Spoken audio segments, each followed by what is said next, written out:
about offerings. There are so many gifts that we can give to our guides, spirits, the Fae, our ancestors, nature sprites, and each one of them may like different things. So it's very important that we commune with these spirits and get to know them on a personal level. That way we can personalize offerings that will mean so much to each individual spirit. If we work with our ancestors, like if it's my grandma, I would think back to what she enjoyed. She loved tea and coffee, so I would leave an offering of that for her. But the Fae might like a more natural gift from nature. So it's important to take those things into consideration. And I also like to think outside the box when it comes to offerings, because I want my offerings to stand out and really mean something. So, think about if you have a deity that you want to honor. Think about what that deity personally rejoices in and loves, and just really make it personal. And use your intuition. Your intuition will go a long way toward, letting you know what offering is appropriate for what space, what spirit or deity you're working with. And we also always want to take into consideration, we want to do no harm. So your offering should be something that is going to become part of the environment and not harm it in any way. So salt, no. That could do so much harm. So think about that. And even using salt as protective circles outside is not advisable, because it can harm the living beings. So fruits, nuts, water, flowers, these are all amazing things to leave as offering. If you're in the forest, you want things that are not going to cause a disruption to the balance of the ecosystem there. So just take all of those things into consideration when leaving your offerings. Herbs are great.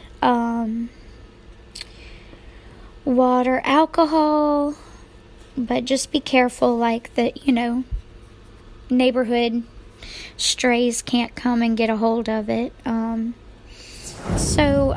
you can even do things like hanging bells or chimes or prayer flags, even plant trees and flowers and shrubs. That can be an offering.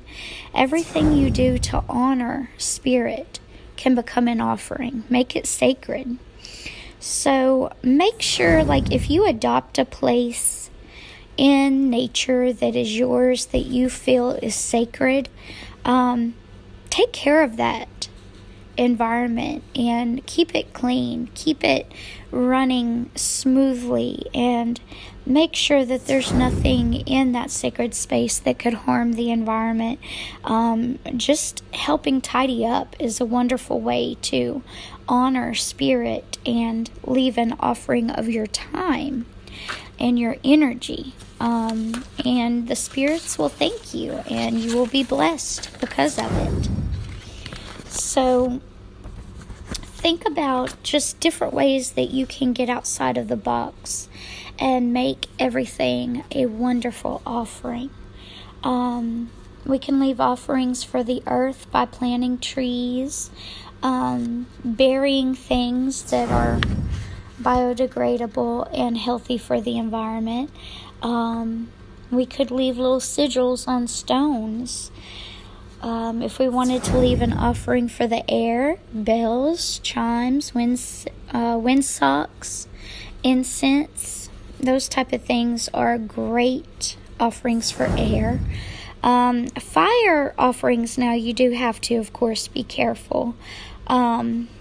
Because we don't want to burn down our sacred space. So, flames aren't really advised, but, you can burn herbs and resins, seed pods, things like that for fire offerings. Water offerings are super fun and easy.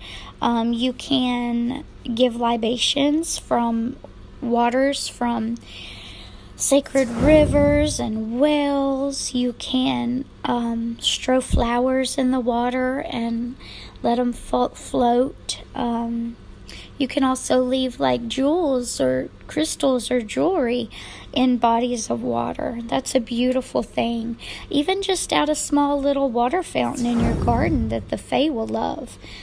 So it doesn't have to be anything huge. It can be a simple little offering, and it can mean the world to the native spirits. And of course, always give your words and prayers and blessings, and ask permission to enter and state your intentions and tell them, what you're there for and how much you appreciate the area and all that they do. And just make your offerings beautiful. Blessed be. Bye.